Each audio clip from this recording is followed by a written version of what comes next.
Hey guys, Rochelle here with Amethyst Ascension. If you are new here, welcome, and if you are returning, thank you so much for joining me again.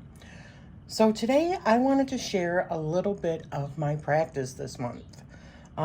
Usually when I show you like my tarot journal and stuff like that, I usually skim through it quickly because I don't really share like my spreads and stuff like that. But this month, the Weavers group over at Dawn Michelle's channel, the membership. Well, this monthly medicine, she's doing something different, and it's just absolutely fabulous. And I have challenged myself this month, plus my cards also kind of challenged me to step up my game a little bit, but to actually, there's like different levels. It's hard for me to talk about this, for you to understand it, I suppose. In this monthly medicine, it's more like storytelling. And I'm not a writer. And in this particular part of the practice, I was supposed to draw cards that were drawn, or in the storyline, the fairies drew, a fairy court drew different cards.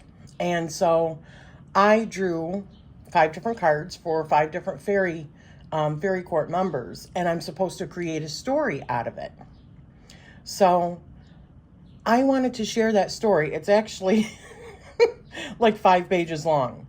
And that's another reason I didn't want to add it in my monthly stuff, because, you know, when I do my reflections, because it's a long story. So I figured it deserved a, video of its own. So if you're interested, stick around. If you're not, then, just click off. But I really wanted to share it because I was pretty proud of it. But please be gentle with me because I'm not a writer. I have really been pushing myself. So I'm going to show you the cards that I got. And I used Tarot of Mystical Moments.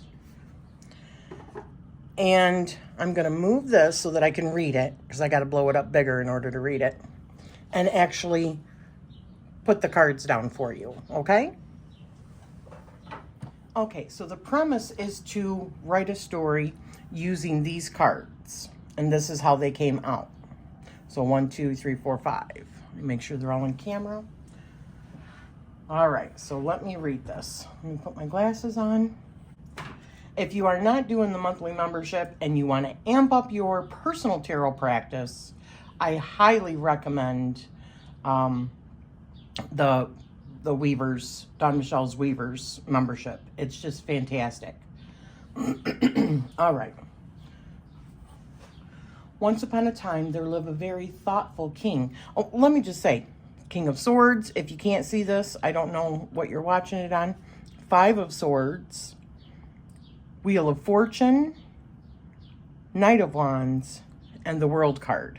Okay, so my story. Also, I put that it is a tale of love, and it was a tale as old as time itself. I'm so dramatic. Excuse me. Once upon a time, there lived a very thoughtful king who was beloved among his people for his wise and just rulership. His name was Utaka, and he was born into a line of kingship that had lasted centuries. He was a nobleman who was fueled by duty and honor. Although he was always thinking of his people's well-being, he was a very lonely man. He had been the only child of his parents who had died when he was quite young. He was raised by his uncle, who had taught him all about how to be a good ruler and all the responsibilities that came along with that. There had never been talk of love, only responsibility to his family legacy. He had been promised to a young lady from a very influential family since the time he was a child. It had all been arranged, and love didn't factor into this political marriage. One day he was walking in the gardens close to his palace, taking in some sun and fresh air. he had happened upon a young lady who was sitting on a bench next to a cascade of blush-colored pink roses. The fragrance of the roses filled his senses with delight and fond memories of his beautiful and graceful mother. She had loved roses, and especially blush-colored roses. His mother would take him for strolls in these nearby gardens before she had passed. With all of these memories swirling in his mind, Yutaka hadn't noticed that at first that the woman had been crying and her eyes appeared red. She wore a lovely scarlet-colored kimono with blush-colored embroidery on it that seemed to match the surrounding roses so perfectly. At first, Yutaka didn't want to intrude on the young lady sitting there, but something about her felt very familiar, and he couldn't seem to help himself. As he approached her, she realized who he was and began to stand up and bow in his direction, which was the custom when in the presence of royalty. She kept her eyes and head lowered until Yutaka had told her to please rise. He asked her if she was okay because she appeared in distress. She lowered her head, embarrassed at his discovery, and whispered, "Yes, Your Majesty, I am okay." The moments following were awkward, yet neither of them seemed to move as if frozen in time. This seemed to last forever, even though it was merely seconds. Yutaka couldn't help but feel like he had seen this woman somewhere before. He felt like he knew her, he just couldn't recall from where. Finally, he smiled at her and continued his stroll, trying to push thoughts of her out of his mind. She sat back down on the bench after he left and pulled out pictures from her tiny bag that had hung from a string around her wrist. Several days had passed, and it was state affairs as usual for Yutaka, but he just couldn't get the woman in the gardens out of his thoughts. He even had remembered seeing her in his dreams. His thoughts came back to the present and acknowledged that soon he was going to be meeting his future betrothed.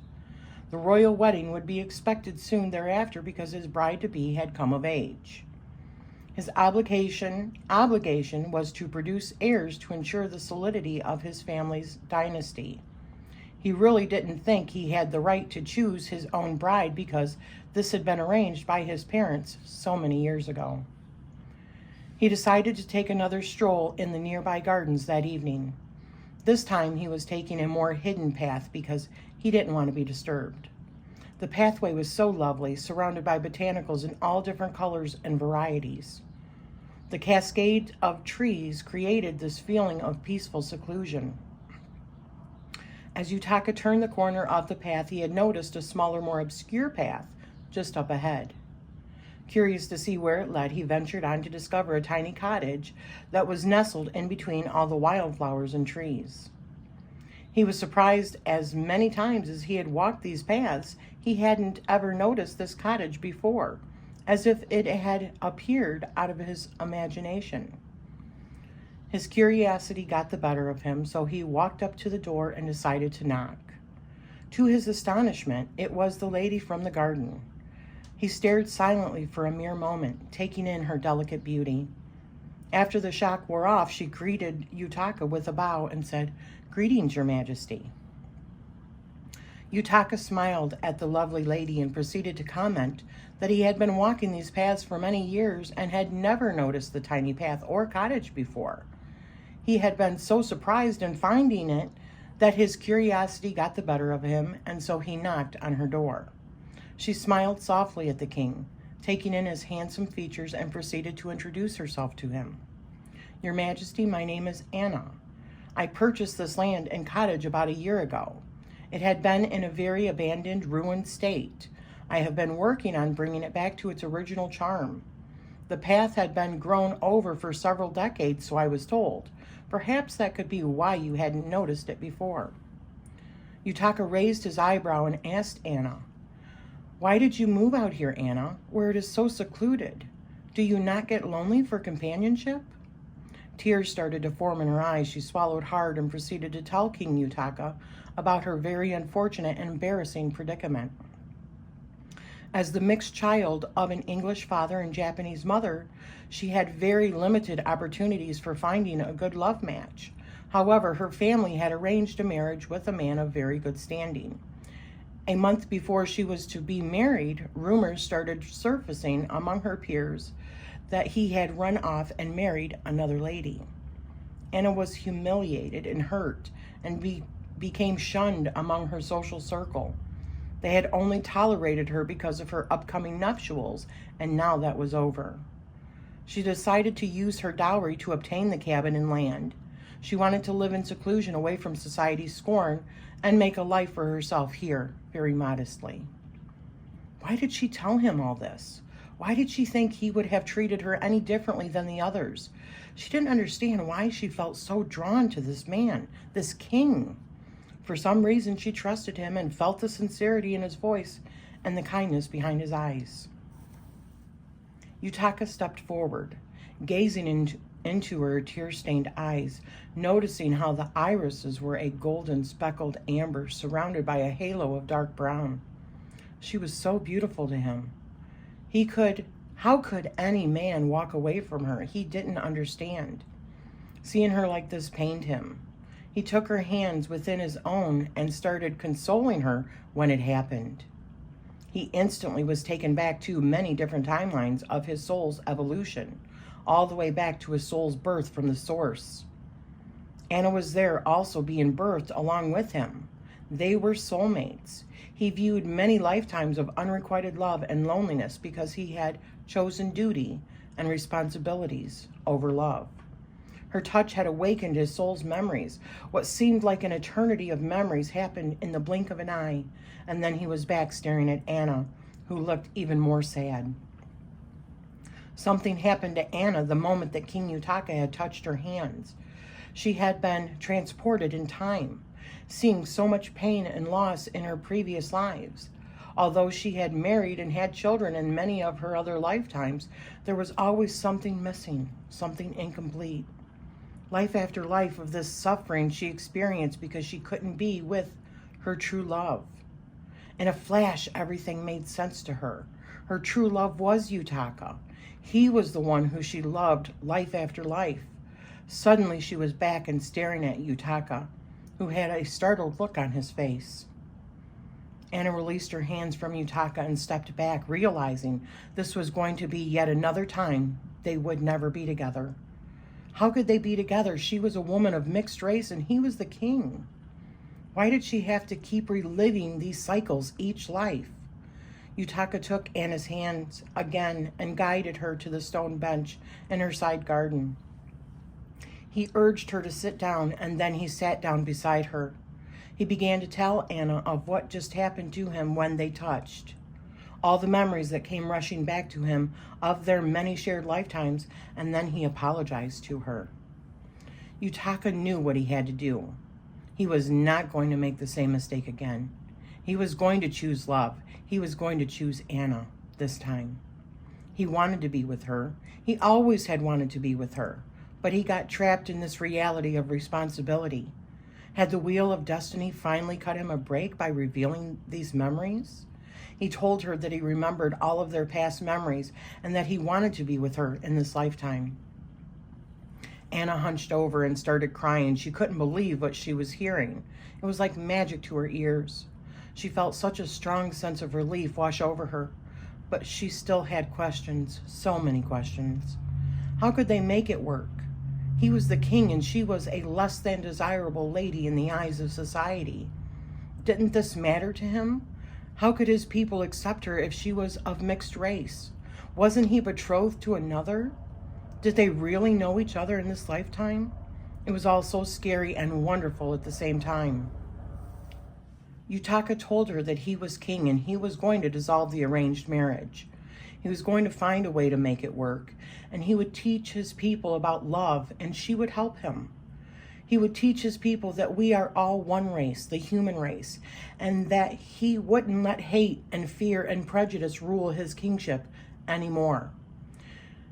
If they would try to overthrow him, then it didn't matter because his soul had been awakened and he would choose her this time, if that is what she also wanted. He then looked into her eyes with a renewed passion and said, "I would love to start courting you if that is agreeable to you." Anna laughed. shook her head and said, "Yes, Your Majesty, that is agreeable to me." On that day, Yutaka and Anna had found each other again as if leaping through a portal, and it would change the course of their lives and help clear old karma. It had changed their world forever. What do you guys think? I mean, I instantly, when I drew these cards, this whole story just like played out in my mind within a matter of seconds. I just needed to get it down on, and there was more than that. I wanted to go further, but it's like a monthly practice. So I thought 5 pages was kind of excessive to begin with. But anywho, I was really happy with how it turned out. I would love to know what you guys think. And like I said, please be gentle because I'm not a writer. This is really pushing my abilities a lot. But I told myself in this particular month's medicine with one of the cards that I actually got that I was going to push my limits a little bit and try for like the top tier, which is scribe. So I was actually taking on all of the positions of the scribe in this particular practice. Now we'll see how it continues to go, but there was another part of this month's practice that I also want to share with you guys. And that practice, or the other part of it, is another part of the Weaver's story. You know, as we go through the whole story and adventure, there was another part of it that I was supposed to, as the scribe, find a card that signified wisp of air, which I thought of air, which would have been, for me, the King of Swords. Stone of Earth, to me, is like Pentacles of Pentacles, and, or, you know, Earth of Earth, which to me is like the Page of Pentacles. The next one was Vessel of Tears, which is like Water of Water to me. So I chose the Queen of Cups. And then Thorn of Fire, thorn being like that prickly, active, protective, but it just felt like Fire of Fire to me, which to me was like the Knight of Wands. So I was supposed to create a poem using these in a spell for healing. So this is what I put. With a wisp of air, the keeper arrives out of the mist. Be mindful always, my faithful student, of where your thoughts exist. The child of boons, a stone of earth is he, nods his head in understanding with his youthful glee. The weaver of visions, holding a vessel of tears, smiles at them both as she mysteriously appears. Out of the flame bursts the seeker of spells. A thorn of fire they call her in myth and fairy tales. In unison the elements gathered from many different realms, bringing forth powerful magic to heal all wounds. Now go in peace, my child, knowing it is done, healing to all, blessed be to everyone. And another reason I wanted to share that is because Marlena Teresa on her channel is celebrating Poetry Month, and she had tagged me as well as a whole bunch of other people to do a poem. So I figured, because this was asking me to do a poem, I don't know if technically that's a poem because I don't really know too much about poems in general or writing in general, but I came up with that, and so I figured that would also be for my national poetry, inclusion. So I hope you guys have enjoyed this, and I can't say enough how much Dawn Michelle's Weaver membership has really brought so much depth to my tarot practice, because she's already, I like having a format for everything. And she has a format, and this month she changed it up to like a story, a story that we are a part of and we're interactive in, and we create stories from it. So it's just a beautiful practice. And this one happened to be around like a fairy market. Yeah, the Weaver's Fair. So it's been a lot of fun. I highly encourage anybody that's wanting to step up their tarot practice, their personal tarot practice, to check out her membership. As usual, I say it's not about promoting her, but really it is, because she has brought so much wealth to my life through her practice. It's a beautiful thing, and it pushes me sometimes. And so anyways, thank you for joining me today. I hope you have enjoyed this. Let me know what you think down in the comments, and I am sending you love always.